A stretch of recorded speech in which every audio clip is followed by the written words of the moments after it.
Batman is arrested in Batman White Knight issue 6. As Batman speeds through the streets, Jim orders Nightwing and Batgirl to tell him who Batman really is. Nightwing refuses to give up Batman's identity, saying it wasn't part of their deal in joining the GTO, and while he will help the police bring Batman in, he won't unmask him. Batgirl can't believe Nightwing would do that to Batman, saying he and everyone should be ashamed of themselves. Jack thanks Nightwing for doing what he is doing, but Dick punches him, saying he's not doing it for him, but he's doing it for Gotham. They begin to come up with a plan to catch Batman, knowing an EMP is a no-go as it could damage the city. Renee Montoya says they all need a Batmobile that is all analog, and luckily Nightwing knows where he can steal one from. Stealing an old Batmobile, Nightwing remotely pilots it as a blindfolded Jim sits in the driver's seat, awaiting his orders. They begin guiding Batman towards a tunnel where inside they flood the place with lights, blinding Batman and allowing Jim to remove his blindfold and race after him, taking control over the car from Nightwing.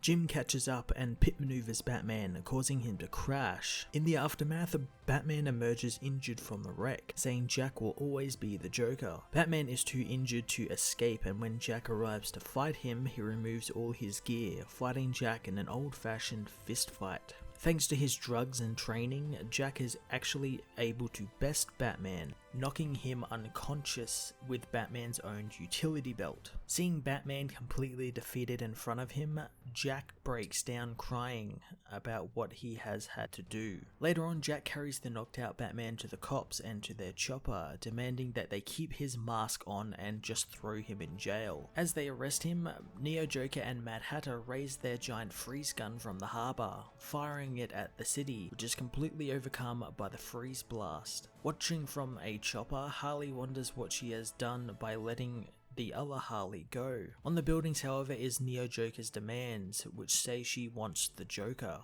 Elsewhere, Victor tells his family story to Batgirl, who can't believe his father was a Nazi. Victor says that Thomas Wayne helped his father cut a deal and use his freeze tech for good, but the government wanted weapons made from him, which Victor's father was happy to provide. Victor says he hates what his father did and hated him even more for his treatment of Nora, who as it turns out was Jewish. Batgirl wants Victor's help, but he says he's too old now thanks to his rapid aging and his wife is dead and he just wants to be left in peace now. Elsewhere, Harley tells Jack that he's taking too many of his pills and he needs to stop. Jack says that Neo Joker is not a threat to them now, but Harley says she is, and not to underestimate her like he did her. She says Jack is in over his head and it's time that he handed power over to someone with experience like Batman. Jack laughs off the idea, saying Gotham doesn't need Batman. Heading down to a meeting where they find most of Gotham is frozen by the cannon, Jim tells the police that Neo Joker is demanding to see the real Joker.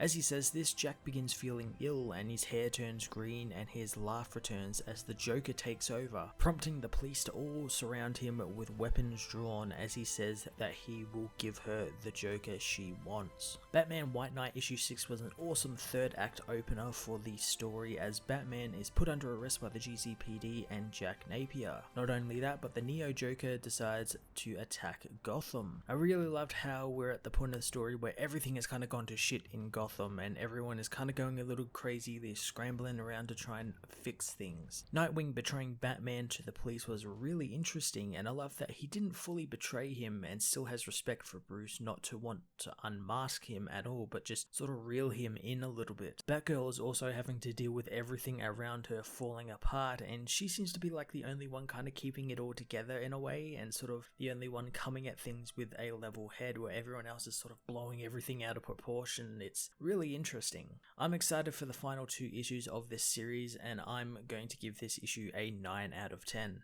Hey everyone, thanks for watching my newest video. If you enjoyed it, you might also like to check out my other reviews here on my channel. You can also follow me on various social media platforms like Twitter by searching Matt_FOS, or even join the Comic Multiverse Discord server and chat with other comic book fans, including myself and Joel from Cape Joel. Want cheap comics and trades? Head over to the book depository with the link in the description to get the cheapest trades and comics around, along with free shipping anywhere in the world. Until next time, this has been Matt of the Fortress of Solitude. Thank you so much for watching.